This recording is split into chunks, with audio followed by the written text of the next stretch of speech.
오늘 저녁에 우리에게 주시는 하나님의 은혜의 말씀은 에베소서 1장 15절에서 19절까지의 말씀입니다. 에베소서 1장 15절에서 19절까지의 말씀 다 같이 합독하도록 하겠습니다.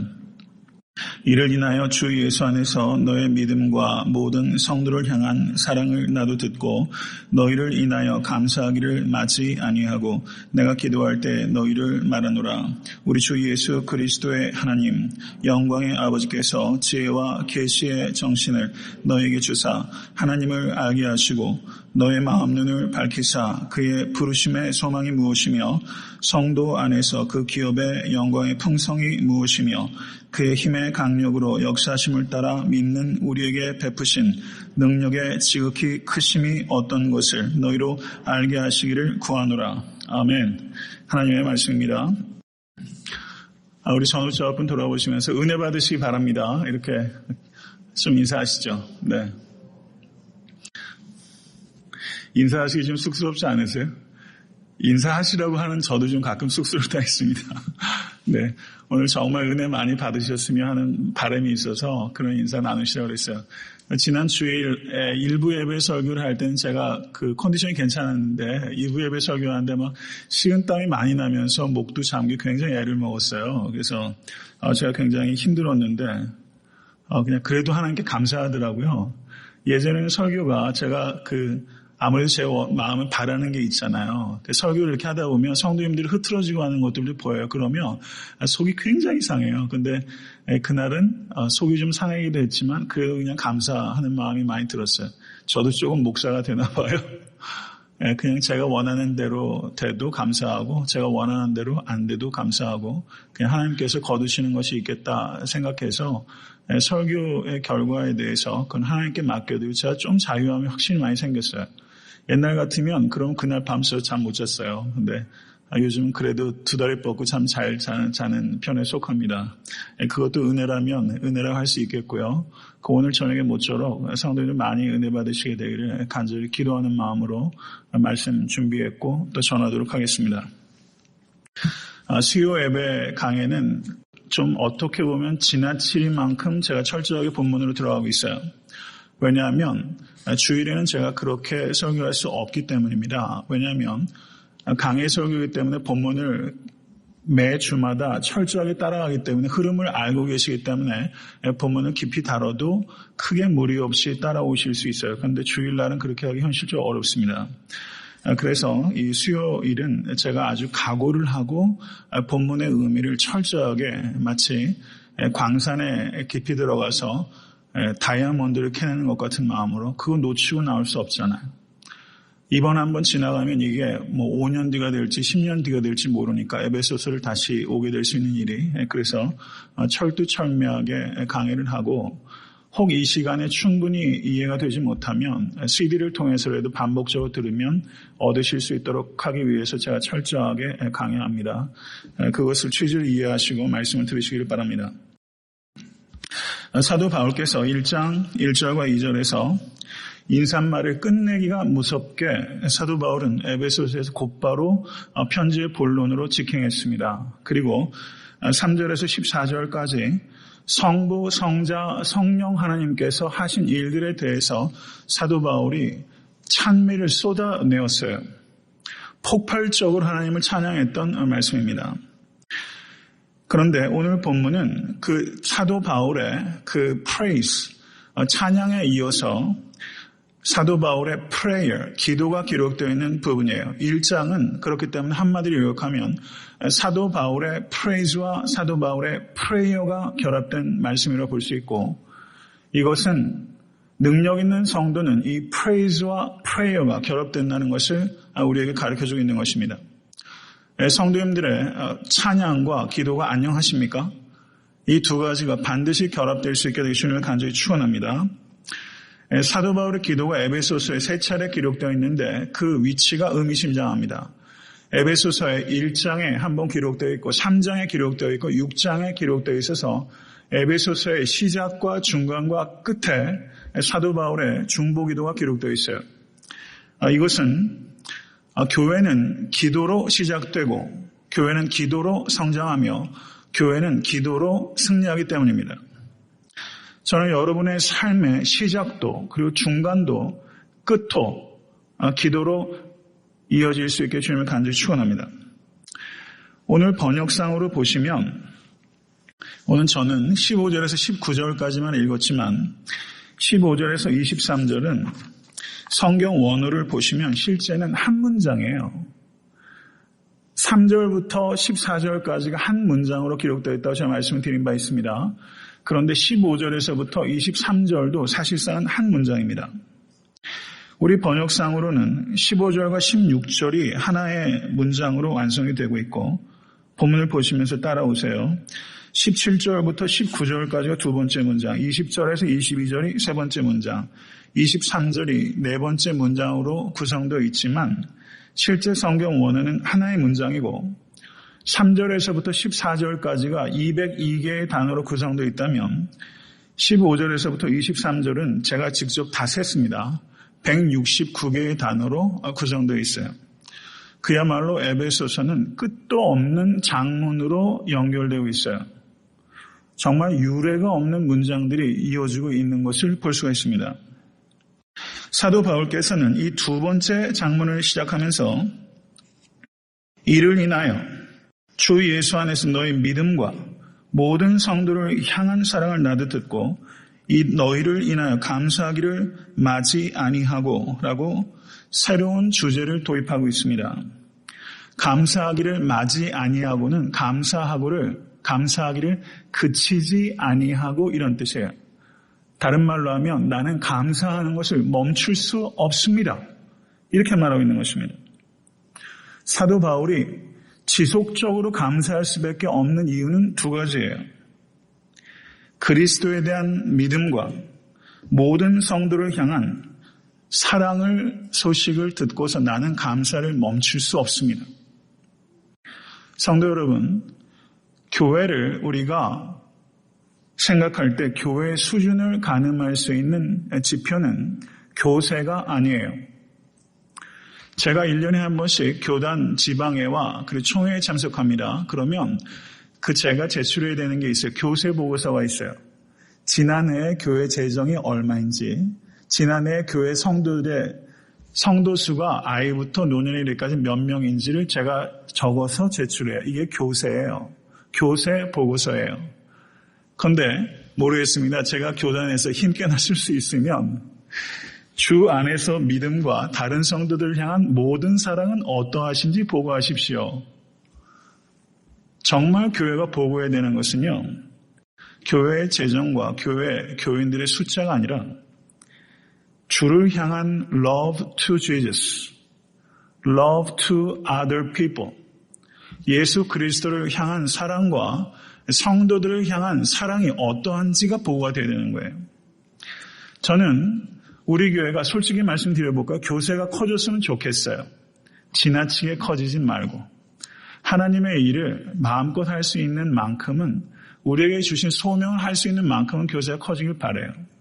그렇지만 교회의 진정한 표지는 교세에 있는 것이 아니라 주 예수를 향한 믿음과 다른 성도들을 향한 사랑입니다.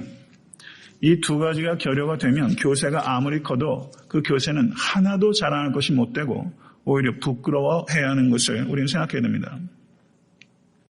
믿음과 사랑이 결합되는 것이야말로 목회자가 진심으로 감사해야 될 것이고, 믿음과 사랑은 성도들의 삶에 있어서나 교회에 있어서나 결코 분리돼서는 안 되는 것입니다. 믿음은 주를 향한 것이기 때문에 수직적인 것이고, 사랑은 다른 모든 성도를 향한 것이기 때문에 수평적인 것입니다. 그리스도에 대한 믿음은 그리스도인들을 향한 사랑으로, 그리스도를 닮은 사랑으로 표현될 수밖에 없는 것입니다. 갈라디아서 5장 6절은 매우 중요한 말씀입니다. 거기에 이르시기를 그리스도 예수 안에서는 할례나 무할례가 효력이 없되 사랑으로서 역사하는 믿음뿐이니라. 저를 한번 따라 하시죠. 사랑으로서 역사하는 믿음뿐이니라. 사랑은 믿음의 표현 방식이라는 것입니다. 사랑은 믿음의 존재 방식이라는 것입니다. 다른 말로 하면 사랑으로 표현되지 않는 믿음은 구원을 얻을 수 있는 믿음이 아니라는 것입니다. 아멘? 저는 성경 말씀을 드리는 거예요. 예수 그리스도의 십자가의 사건으로 말미암아 우리에게 자유가 주어졌습니다. 예수 그리스도는 해방자로 이 땅에 오셨습니다. 믿으십니까? 그런데 예수 그리스도께서 우리에게 주신 자유는 소극적인 의미와 적극적인 의미로 나누어서 이해할 수 있는데, 예수께서 우리에게 주신 소극적인 의미의 자유는 죄와 사망으로부터의 자유고, 적극적인 의미의 자유는 사랑 애로의 자유입니다. Freedom from sin and death, 죄와 사망으로부터의 자유요. Freedom to love, 사랑으로의 자유입니다. 이것이 주님께서 우리에게 가져다 주신 자유입니다. 성도 여러분, 성도님들의 믿음은 사랑으로 표현되고 있습니까? 이것은 물어야 되는 매우 중요한 질문입니다. 만약에 성도님들의 믿음이 사랑으로 표현되고 있지 않다면 가짜일 수 있습니다. 이것을 깊이 되돌아보실 수 있는 여러분과 제가 될 수 있게 간절히 바랍니다. 손으로 할 수 있는 가장 귀중한 일은 기도하는 일입니다. 믿으십니까? 손으로 할 수 있는 가장 귀중한 일은 기도하는 일이요. 기도 중에서도 가장 아름답고 고결하고 이타적인 기도는 중보기도예요. 사도 바울께서는 여기에서 중보기도를 드리고 있습니다. 목회자인 제가 성도님들께 드릴 수 있는 최고의 사랑도 기도요. 여러 성도님들께서 연약한 저를 위해서 주실 수 있는 최고의 사랑도 중보기도예요. 여러 성도님들께서 교회에 주실 수 있는 최고의 헌신도 교회를 위한 기도입니다. 저는 이것을 믿습니다. 교회를 이전하게 되면 교회 건축위원회가 구성이 되고 건축위원들이 세워지죠. 근데 교회를 이전이 되면 그 다음부터는 건축위원들이 존속할 필요가 없어져요. 그런데 교회가 외형적으로 이전을 하든 안 하든 교회의 건축위원들이 항상 있어요. 그분들이 누굽니까? 교회를 위해서 중보하는 사람이 교회의 permanent, 영원한 건축위원이에요. 헌금은 교회의 건물을 세울 수 있지만 중보 기도는 교회의 생명을 불어넣습니다. 저는 이 자리에 계신 모든 성도님들께서 교회의 생명을 불어넣는 건축위원으로서 중보 기도 사역자로 헌신하실 수 있게 간절히 바랍니다. 사도 바울의 중보 기도의 핵심은 17절의 말씀을 보시죠. 이제 복잡한 구문으로 들어가겠습니다. 17절 제일 마지막을 보시면 하나님을 알게 하시고 라고 말씀하고 있고, 19절 제일 마지막을 보시면 너희로 알게 하시기를 구하노라 라고 말하고 있습니다. 사도 바울의 중보 기도는 한마디로 그 제목을 정한다면 지식을 구하는 기도입니다. 사도 바울께서는 다른 서신서에서도 지식을 구했어요. 골로새서 1장 9절을 보시면 이로써 우리도 듣는 날부터 너희를 위하여 기도하기를 그치지 아니하고 구하노니 너희로 하여금 모든 신령한 지혜와 총명에 하나님의 뜻을 아는 것으로 채우게 하시고 라고 기도했습니다. 빌립보서 1장 9절을 보셔도 내가 기도하노라 너의 사랑을 지식과 모든 총명으로 점점 더 풍성하게 하사 라고 말하면서 지식과 총명을 구했어요. 사도 바울께서는 서신서에서 곳곳에서 지식을 구하는 기도를 드렸던 것입니다. 성도 여러분, 거룩한 성도 되기 원하십니까? 거룩한 성도가 되기 원하신다면 지식에서 자라야만 되는 것입니다. 하나님을 아는 지식에 자람이 없이 하나님을 닮는 거룩에 도달할 수 없습니다. 그래서 예수님께서 요한복음 17장 17절에 저희를 진리로 거룩하게 하옵소서 아버지의 말씀은 진리니이다. 예수님께서 이렇게 기도하셨어요. 저희를 진리로 거룩하게 하옵소서. 만약에 우리가 거룩하게 하여 주시옵소서라고 기도하면서 실제 거룩한 진리의 말씀에 무관심하고 경건의 훈련을 게을리 한다면 그것은 전혀 의미가 없는 관념적인 말장난에 불과한 것입니다. 지식이 거룩함에 이르는 매우 기초적이고 필수적인 수단이라는 것을 기억하실 수 있게 간절히 바랍니다. 그 뒤에 이어지는 말씀을 보시면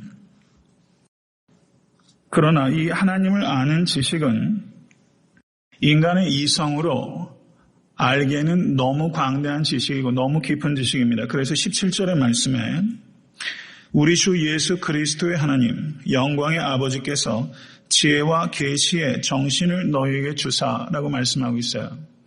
이 부분은 기도할 때 성도님들이 많이 인용하시는 부분 중에 하나예요. 그러면 지혜와 계시의 정신이 도대체 무엇을 의미하는 것입니까?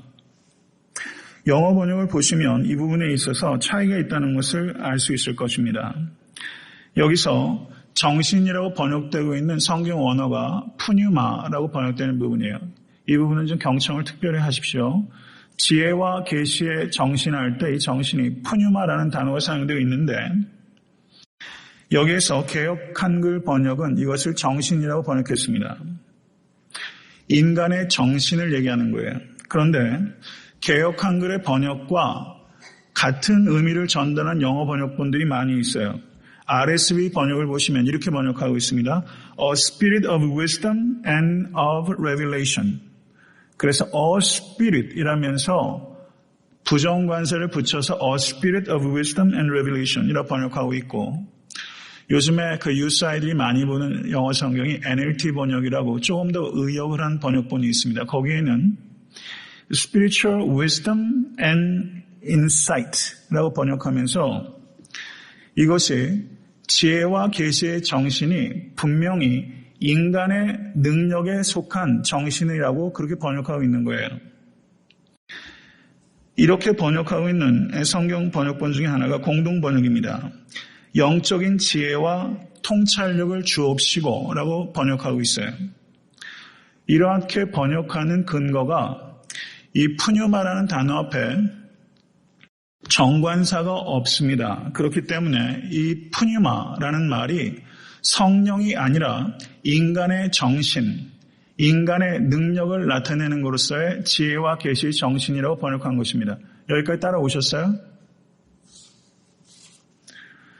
그런데 제 견해라고 말씀을 드렸습니다. 제 견해는 여기에 정관사가 없어도 이 푸뉴마를 인간의 정신으로 번역할 것이 아니라 이것을 대문자 spirit, 인간의 정신으로서의 소문자 spirit이 아니라 하나님의 거룩한 영으로서의 대문자 spirit으로 번역하는 것이 보다 타당하다고 저는 생각하는 것입니다. 왜냐하면 계시를 주시는 이도 성령님이시요 계시를 깨닫게 하시는 이도 성령님이시기 때문입니다. 이것은 고린도전서 2장 10절에도 그렇게 말씀하고 계시고 요한복음 16장 7절에서 15절도 그렇게 말씀합니다. 종교개혁자 켈빈도 여기에서 이 정신을 소문자 스피릿이 아니라 성령을 나타내는 홀리 스피릿을 나타내는 대문자로 번역을 했어요. 그래서 영어 번역본을 보시면 NIV 성경을 보시면 거기에 이렇게 번역되어 있을 겁니다. 아까 제가 RSV 번역을 할 땐 A Spirit of Wisdom and of Revelation, A Spirit이라고 번역을 했죠. 그런데 NIV 번역은 실제 성경 원어에는 정관사가 없지만 정관사를 보충해서 The Spirit of Wisdom and Revelation, 지혜와 계시의 성령을 너에게 주사라고 번역하고 있는 거예요. 저희 교회가 아직 개역 한글을 저희가 공식적인 예배 성경으로 쓰고 있어요. 그런데 개역 개정 지금 가지고 계신 분들 계십니까? 개역 개정 가지고 계신 분들 한번 보세요. 지혜와 계시의 정신이라고 번역되어 있습니까? 아니면 지혜와 계시의 영이라고 번역되어 있습니까? 지혜와 계시의 영이라고 번역되어 있어요. 제가 지금 이 말씀을 드리는 이유는 제가 그만큼 연구했기 때문에 연구한 것을 여러분 앞에 소개하려는 그런 게 아니에요. 그만큼 중요하기 때문에 말씀드리는 거예요. 지혜와 계시, 사람이 spiritual wisdom and insight, 사람의 정신을 그런 탁월한 능력을 너에게 주시길 원하는 것이 아니라 지혜와 계시의 성령을 너에게 부어주길 원한다. 이것은 결정적인 차이예요. 저는 그래서 이것을 지혜와 계시의 성령님을 구하는 기도다라고 이해하는 것이 바른 이해라고 생각을 하는 것입니다. 그러므로 제 견해와 그와 같은 견해를 지지해왔던 교회의 역사와 그리고 그렇게 번역하고 있는 성경 번역본을 가지고 근거가 없이 드릴 말씀이 아니라는 것을 제가 입증한 것입니다. 저는 그렇기 때문에 우리 사랑하는 모든 성도님들과 그리고 저에게 지혜와 계시의 성령님이 지금 이 시간 혹은 우리의 삶 가운데 풍성하게 부어주시게 되기를 주님의 간절히 축원합니다. 그러면 지혜와 계시의 성령님을 받게 되면 그 결과가 무엇인가? 18절의 말씀을 보세요. 너의 마음 눈을 밝히사. 제가 이걸 결과라고 말씀드린 이유는 실제 너의 마음 눈을 밝히사가 분사 형태로 되어 있어요. 그렇기 때문에 그 부분에 있어도 이것을 해석을 해야 되는 부분이 생기는 거예요. 지혜와 계시의 성령을 받으면 우리의 눈이 밝아져요. 우리의 마음 눈이 밝아져요. 이 마음 눈은 카르디아, 마음의 눈이 밝아집니다. 이것을 다른 말로 하면 영안이라고 할 수 있습니다. 이 영안은 최초에 언제 열리는가? 중생하는 순간 우리의 영안이 열립니다. 그런데 영안은 한번 열리고 그만두는 것이 아니라 지혜와 계시의 성령님을 계속적으로 충만함을 받음으로 인해서 이 영안이, 마음의 눈이 지속적으로 밝아져야 되는 것입니다. 한 저명한 인문학자가 이런 말을 했어요. 인류의 파행의 모든 원인은 눈의 파행이다 라는 말을 했습니다. 눈의 파행이다. 조금 어려운 말인지 모르겠어요. 눈이 결국 문제가 있기 때문에 인류 역사의 문제가 계속 발생해요. 지금 한국 사회가 굉장히 어려우면서 총리 지명 후보자로 안대희 씨가 나왔다 낙마했고 지금 또 한 분이 나오셨는데 어느 모교의 장로신데 그분도 제가 볼 땐 위태위태해 보여요. 왜 그런 일이 벌어질까요? 눈에 문제가 있었어요. 사람을 잘 못 봐요. 사건을 잘못 봐요. 시대를 잘못 봐요. 그렇기 때문에 결국 잘못 보는 데서 생기는 문제들이 개인 사회의 문제가 발생하고 나라 민족의 역사 가운데 큰 문제를 발생시킵니다. 그래서 역사의 문제는 결국 눈의 문제라고 이 인문학자가 진단한 것이죠. 저는 매우 타당하다고 봅니다. 문제는 잘 못 보는 사람이 잘 본다라고 착각하는 데 있는 거예요. 저는 여러분과 제가 본다고 생각하는 사람이 아니라 볼 줄 아는 사람이 될 수 있게 될 간절히 바랍니다. 본다고 생각하는데 실제 못 봐요. 바리새인 같은 사람입니다. 저는 여러분과 저의 마음의 눈이 열릴 수 있게 주님의 간절히 축원합니다. 그래서 육안으로 볼 수 없는 것을 마음의 눈으로 깊이 보고 넓게 보고 멀리 볼 수 있는 그런 영안이 여러분과 저에게 열릴 수 있게 간절히 바랍니다. 이 눈이 열리면 과거로부터 배울 수 있고 현재를 분별할 수 있고 미래를 내다볼 수 있어요. 과거와 현재와 미래에 대해서 우리가 눈이 열릴 수 있어야만 되는 것입니다. 눈이 열리게 됨으로 인해서 사도 바울께서 간구하는 기도의 제목은 세 가지예요. 18절 말씀 보십시오. 그의 부르심의 소망이 무엇이며 성도 안에서 그 기업의 영광의 풍성이 무엇이며 그의 힘의 강력으로 능력 역사하심을 따라 믿는 우리에게 베푸신 능력의 지극히 크심이 어떤 것을 너희로 알게 하시기를 구하노라. 세 가지를 간구하고 있어요. 부르심의 소망, 두 번째 그 기업의 영광의 풍성, 세 번째 능력의 지극히 크심이 무엇인지를 알게 해달라고 간구하는 것입니다. 지식을 구하는 기도를 사도 바울께서 계속 이어져 가고 있어요. 그러면 하나님의 부르심의 소망이 도대체 무엇입니까? 성도들을 향한 하나님의 부르심의 소망은 무엇입니까? 그리고 성도님 개인을 향한 하나님의 부르심의 소망은 무엇입니까? 그리고 애타한테 섬기는 교회를 향한 하나님의 부르심의 소망은 무엇입니까? 이것에 대해서 우리가 묻고 대답할 수 있어야 됩니다. 성경은 제가 시간을 전략하기 위해서 성경 말씀을 다 읽지는 않겠어요. 성경에 나오는 그 예들을 보면 가령 로마서 1장 6절 너희도 그들 중에 있어 예수 그리스도의 것으로 부르심을 입은 자니라.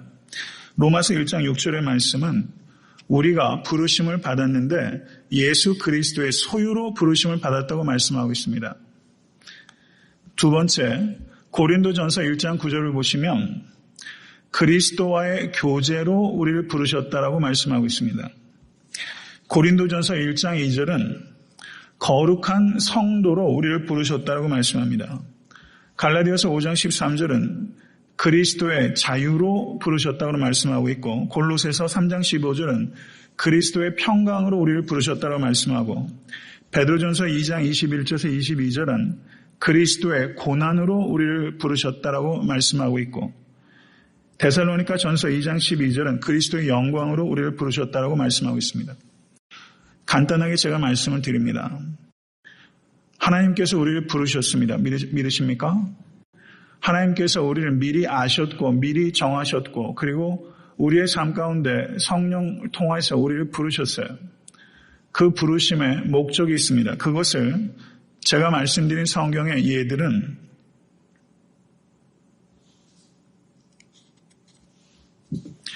그리스도의 소유로, 그리스도와의 교제로, 그리스도의 거룩함으로, 그리스도의 자유로, 그리스도의 평강으로, 그리스도의 고난과 영광으로 부르셨다라고 말하고 있습니다. 한마디로 간결하게 말씀을 드리면 이전과는 전혀 새로운 삶으로 우리들을 부르셨습니다. 이것을 알게 해달라고 사도 바울께서 지금 간구하고 계시는 것입니다. 두 번째 기도는 하나님의 기업의 영광의 풍성함을 알게 해달라고 기도하고 있습니다. 하나님께서 우리를 부르신 것이 성도의 삶의 시작이라면 우리가 누리게 될 하나님의 기업의 풍성함은 성도의 삶의 마지막이라고 할 수 있어요. 부르심이 시작이고 기업의 풍성함이 마지막입니다. 이 기업에 대한 언급이 에베소서 1장 11절에서 14절에 두 차례 언급되어 있습니다. 하나님의 기업에 대해서 베드로전서 1장 4절은 썩지 않고 더럽지 않고 쇠하지 아니하는 기업을 잊게 하시나니 곧 너희를 위하여 하늘에 간직하신 것이라. 믿으십니까? 하늘에 우리를 위해서 하나님께서 예비해 두신 상속이 있어요. 그것은 썩지 않고 더럽지 않고 쇠하지 않습니다. 그러면 이 기업이 정확히 무엇을 의미하는지 우리는 그 모든 국면을 정확하게 알지는 못합니다. 성경에서 우리에게 가르쳐 주는 만큼 우리는 알고 있는 거예요. 그렇기 때문에 우리가 나중에 상속하게 될 하나님의 기업에 대해서 지나치게 확정적으로 말하는 것은 비성경적으로 될 수가 있습니다. 그래서 하나님의 기업에 대해서 성경에서 말씀하고 있는 것까지만 우리는 받아들이고 이해하는 것이고, 그리고 나중에 그 기업의 그 모든 풍성한 국면을 우리는 나중에 알게 되고 경험하게 될 것입니다. 성경에서 말씀하고 있는 바는 성도는 하나님과 그리스도를 보게 될 것이라고 약속하고 있어요. 이것이 우리가 받게 될 기업이에요. 성도 여러분, 우리는 하나님과 그리스도를 보게 될 거예요. 얼마나 보고 싶으세요? 예수님 얼굴 보고 볼 수 있게 될 것입니다. 요한일서 3장 2절은 성도가 받게 될 기업으로서 우리가 그리스도의 성품을 담게 될 것이라고 말합니다. 우리는 그리스도의 성품을 닮아가게 되지만 나중에 받게 될 그 기업은 완성될 그리스도의 성품을 우리가 갖게 되는 거예요. 빌립보서 3장 2절은 우리가 부활하신 예수 그리스도의 몸과 같이 될 것이라고 말하고 있어요. 이것이 우리가 받게 될 기업이에요. 그리고 계시록 7장 9절 12절을 보시면 성도는 각 나라와 족속과 백성과 방언에서 아무도 능히 셀 수 없는 큰 무리가 보좌 앞과 어린 양 앞에 서 있는 그 자리에 성도가 서서 하나님을 찬미하게 될 거예요. 이것이 성경에서 우리에게 약속하고 있는 하나님의 기업의 부분들이에요. 여기까지 우리는 알고 있어요. 그리고 우리가 상상할 수 없는 많은 것들이 우리에게 주어지게 될 것이고 우리는 그것을 소유하고 누리게 될 것입니다. 할렐루야. 여기에 나오는 기업들이 소망이 되세요? 세 번째는 하나님의 능력이 지극히 크심이 어떠한 것인지를 알게 해달라고 사도 바울께서 간구하고 있습니다. 하나님의 부르심이 성도의 삶의 시작이라면 하나님의 기업이 성도의 삶의 끝이라고 말씀을 드렸어요. 그러면 하나님의 부르심과 하나님의 기업이라는 이 양 끝을 우리가 살아가면서 무엇으로 살아가는가? 하나님의 지극히 크신 능력으로 살아가는 것입니다. 그래서 성도는 내 힘으로, 내 능력으로 살아가는 것이 아니라 하나님의 크신 능력으로 살아가는 존재예요. 이것을 사도 바울께서 말씀하면서 이 하나님의 능력이 하나님의 부르심의 소망을 이루도록 우리에게 도움을 주고 우리가 받게 될 하나님의 기업의 그 영광스러운 풍성함을 우리에게 완전하게 가져다 주는 것은 하나님의 능력입니다. 믿으십니까? 그 하나님의 풍성한 기업의 그 모든 것들을 어취하는 건 내가 아니라 하나님의 능력이 그것을 우리에게 주시는 거예요. 그래서 이것은 절대적으로 안전해요. 이것을 사도 바울께서 우리에게 강조하시는 거예요. 이것은 우리가 잘해서 얻은 것도 아니고 잘못하면 잃어버릴 것도 아니에요. 하나님의 부르심도 전적인 은혜요. 우리에게 부어질 하나님의 그 풍성한 기업도 전적인 은혜고 거기까지 가는 이 여정도 하나님의 지극히 크신 능력이 우리를 지키시고 모든 것들을 안전하게 우리에게 부어주십니다. 사도 바울께서 이것을 우리에게 약속하신 거예요. 이것을 알게 해달라고 지혜의 계시의 성령을 구한 것입니다. 성도 여러분, 인간이 절대 이기지 못하는 것이 두 가지가 있어요. 뭐를 이기지 못하죠? 죄를 이기지 못합니다. 자기 힘으로. 죽음을 자기 힘으로 이기지 못해요. 이것이 인간이 극복할 수 없는 두 가지 영역이에요. 죄와 죽음. 그런데 예수 그리스도께서는 십자가를 통하여 죄를 이기셨고 부활을 통해서 죽음을 이기셨습니다. 인간이 절대 이길 수 없는 두 가지 영역이 예수 그리스도로 말미암아 깨진 거예요. 그리스도의 십자가는 하나님의 사랑이 어떠한지를 극치적으로 보여주는 사건이라면 예수 그리스도의 부활은 하나님의 능력이 어떠한 것인지를 극치적으로 보여주는 사건이에요. 그 십자가와 부활은 하나님의 사랑과 하나님의 능력이 얼마나 크신지를 우리에게 보여주는 사건입니다. 그래서 인간이 절대 극복할 수 없는 두 가지 권세, 죄와 사망이 예수 그리스도로 말미암아 극복된 것입니다. 말씀을 맺습니다. 사도 바울의 기도의 항목들을 세분하게 되면 많게는 5가지 정도로 세분할 수 있지만 사도 바울의 기도의 핵심을 성경원에 구문적으로 분석하게 되면 한 가지예요. 지혜와 계시의 성령님을 주십시오 하는 게 기도의 핵심이에요. 지혜와 계시의 성령님을 주십시오. 이렇게 기도하신 여러분과 제가 될 수 있기를 간절히 바랍니다. 특별히 목자들께서 모원들을 위해서 기도하실 때 이렇게 기도하실 수 있게 되길 바라요. 사도 바울의 기도는 우리에게 기도의 모범을 보여주는 기도예요. 우리는 내 문제를 해결해 달라는 그렇게 급급한 기도에서 벗어나야 돼요.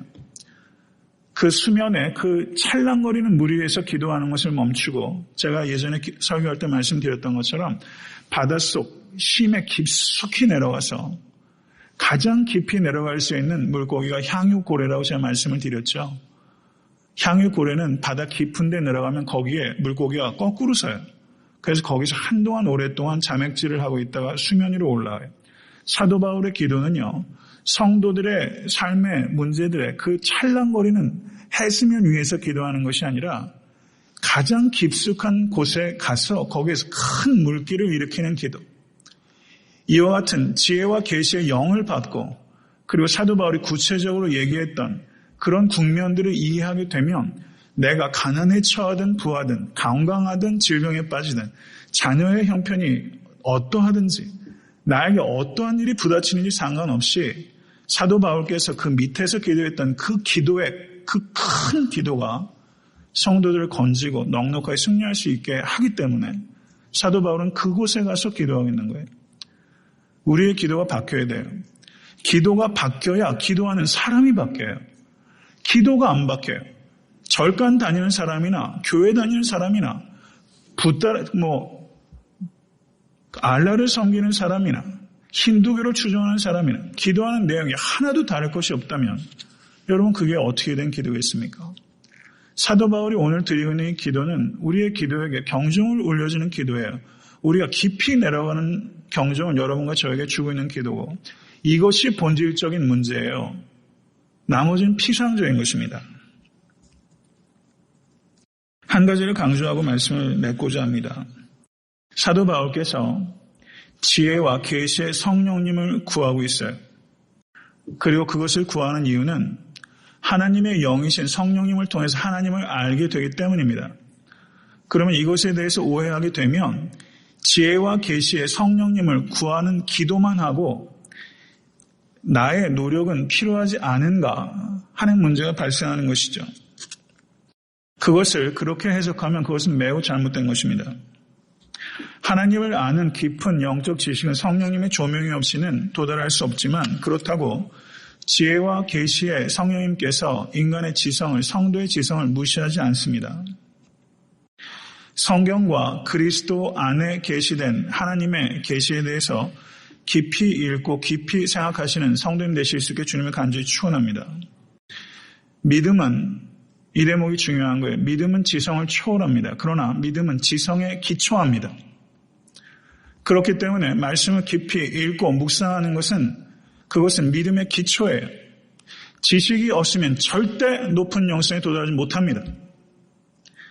더 높은 믿음 가운데 성장하기 위해서는 반드시 지식의 사다리를 타고 올라가야 돼요. 저는 이런 면에서 한국교회가 너무나 빈약하다고 저는 생각하는 것입니다. 1장 19절의 말씀을 한번 보세요. 믿는 우리에게 베푸신 성령의 지극히 크심의 어떤 것을 너희로 알게 하시기를 구하노라. 믿는 우리에게 믿음과 알게 하시기를 구하노라. 믿음과 지식은 결합돼야 되는 거예요. 믿으십니까? 믿음은 지식의 기초가 없으면 자랄 수 없습니다. 지식은 믿음으로 이어지지 않으면 헛된 것입니다. 그렇기 때문에 믿음과 지식은 반드시 결합되어야 되는 것이고 이 두 가지가 결합된 성도가 건전하고 건강하고 능력 있는 성도입니다. 제가 2009년도 5월 1일에 그 교회 개척을 준비하면서 에베소서를 강의했는데 제가 설교를 준비하면서 그때 설교들을 한번 이렇게 읽어봐요. 그럼 어떨 때는 낯이 빨개져요. 이렇게 설교를 했구나 좀 부끄러울 때도 있고 어떨 때는 이런 말씀을 전했구나 하고 마음이 좀 새로워지기도 하고 항상 그래요. 그런데 제가 이 부분을 어떻게 설교했는지를 제가 봤는데 그 부분을 제가 좀 인용해 드리는 게 좋을 것 같아요. 저희의 이번 돌아오는 주일이 교회 창립 5주년 예배입니다. 알고 계셨습니까? 그런데 2009년도 5월 1일에 제가 이렇게 설교했습니다. 박노해라는 노동 시인은 사람이 희망이다라는 시집을 썼는데 사람이 희망이 된 적은 한 번도 없었습니다. 사람에게 희망이 있는 것이 아니라 예수를 믿는 사람에게 희망이 있고 예수를 믿는 사람에게 예수가 있기 때문에 희망이 되는 것입니다. 애틀란타 한인 사회의 희망은 애틀란타에 있는 한인 교회에 있는 것입니다. 이제 불과 10분 남짓한 성도들과 더불어 개척교회를 시작하면서 저는 벌써 이 책임감을 느낍니다. 예수님께서는 하나님의 나라를 12명으로 시작하셨기 때문입니다. 지금 우리는 12명에서 불과 2명 빠진 숫자 아닙니까? 크게 부족하지 않습니다. 뜻을 세우면 하나님께서 사람을 채우실 것입니다. 정말 성경적인 교회, 정말 하나님 기뻐하시는 교회를 세우면 하나님의 능력이 안 나타날 수 없습니다. 우리가 거룩한 비전을 가꾸면 이 땅 어딘가에서 거룩한 비전을 꾸던 거룩한 백성들이 몰려올 것입니다. 그들이 마음껏 생명 바쳐 헌신할 수 있는 통로가 되는 교회가 저와 여러분이 꿈꿔야 되는 교회입니다.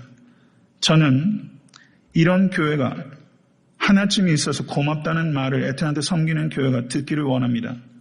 우리가 정말 그런 교회를 세워갈 수 있다면 이보다 더 큰 행복은 어디에서도 찾을 수 없을 것입니다.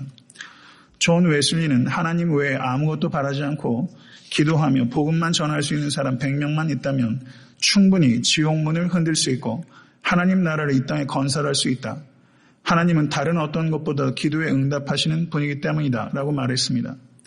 저는 10,000명의 청중이 아니라 헌신된 100명의 그리스도의 제자를 키우겠다는 각오를 끝까지 지켜가려고 힘을 다할 것입니다. 헌신된 100명, 이것이 제 사역의 목표입니다. 저는 씨를 뿌리겠다는 각오로 사역을 할 것입니다. 제가 꼭 결실을 따겠다는 욕심을 내지 않을 것입니다. 애타한테 섬기는 교회를 부르신 하나님의 소망이 무엇이라고 생각하십니까? 하나님께서 이 땅의 모든 지상교회에 갖고 계신 보편적인 소망은 거룩하고 흠이 없게 하시는 것과 그리스도 안에서 모든 피조물들이 통일되는 것입니다. 이것이 부활 승천하신 주님께서 교회에 맡기신 사명이고 애타한테 섬기는 교회의 사명입니다. 그리고 이 사명은 주님께서 다시 오실 때 마침내 완성될 것입니다. 우리가 이 기업을 잘 감당할 때 풍성한 영광이 우리에게 있게 될 것입니다. 그리고 이 일을 충성되게 감당할 때 우리는 하나님의 지극히 크신 능력이 무엇인지를 경험하게 될 것입니다. 애타한테 섬기는 교회는 거룩하고 흠이 없는 존재의 변화가 나타나는 교회가 되어야 합니다. 내가 변하면 교회가 변하고 교회가 변하면 애틀란타 한인사회가 변할 수 있게 될 것입니다. 그렇기 때문에 여러분과 저의 개인의 거룩은 개인적인 차원을 넘어서 공적인 차원을 갖게 되는 것입니다. 저는 애틀란타의 기적의 진앙지가 되는 애틀란타 섬기는 교회가 될 수 있게 되기를 기도합니다. 저는 이것이 헛된 꿈이 아니라 말씀을 믿기에 현실적인 꿈을 꾸고 있는 것입니다. 우리는 위대한 도전의 첫걸음을 뗀 것입니다. 공중의 모든 새들이 깃들 하나님 나라를 바라보며 겨자씨 하나를 믿음으로 지금 심고 있는 것입니다. 할렐루야. 이것이 제가 5년 전 5월 1일에 설교한 내용이에요. 저는 이 마음을 지금도 가지고 있고 성도님들도 이 마음 가지실 수 있게 되기를 바라고, 저는 목회하면서 제가 꼭 결실을 거두겠다는 생각하면서 목회하지 않습니다. 그리고 지금도 역시 100명의 지옥문이라도 흔들 수 있는 그리스도의 제자를 키우는 것을 목회 목표로 삼고 가고자 합니다. 저는 말씀대로 우리가 순종하면 애틀란타의 기적의 진앙지가 되는 교회가 애틀란타 섬기는 교회가 될 수 있을 것이라고 믿습니다. 이 설교를 한 이래로 이제 5년이 지났어요. 5년이 지난 후에 우리 교회는 어떻게 될까를 한번 제가 설교를 준비하면서 생각해 봤어요. 5년 뒤에는 나는 어떤 목사가 될까? 이 부분이 제가 제일 씨름해야 될 부분이라고 생각하고, 성도 여러분, 정말 좋은 교회에서 신앙생활 한번 해보고 싶지 않으세요? 어떻게 그게 가능할까요? 내가 5년 뒤에 어떤 성도가 될 것인가에 집중하세요. 모든 변화는 나의 변화에서부터 시작돼요. 그렇기 때문에 이 신앙의 길은 참 힘들고 참 벅차요. 참 힘들면서도 참 달아요. 목회의 길도 참 그런 것 같아요. 참 아프면서도 참 달콤해. 설교도 그렇고 신앙생활이 다 그런 것 같아요. 이 양면의 역사를 가지면서 우리는 사실 줄타기 하고 있어요. 5년 뒤에 내가 어떤 성도로 애타한테 섬기는 교회를 위하여 섬기고 있게 될지, 5년 뒤에 나는 어떤 목사로 초심을 계속 지키면서 제가 2009년 5월 1일에 했던 이 설교를 기억하면서 목회를 하게 될지, 이게 여러분과 저의 씨름이라고 생각이 돼요. 그래서 5년 뒤에 우리가 믿음의 진보를 서로 보일 수 있는 여러분과 제가 될 수 있게 주님을 간절히 축원합니다.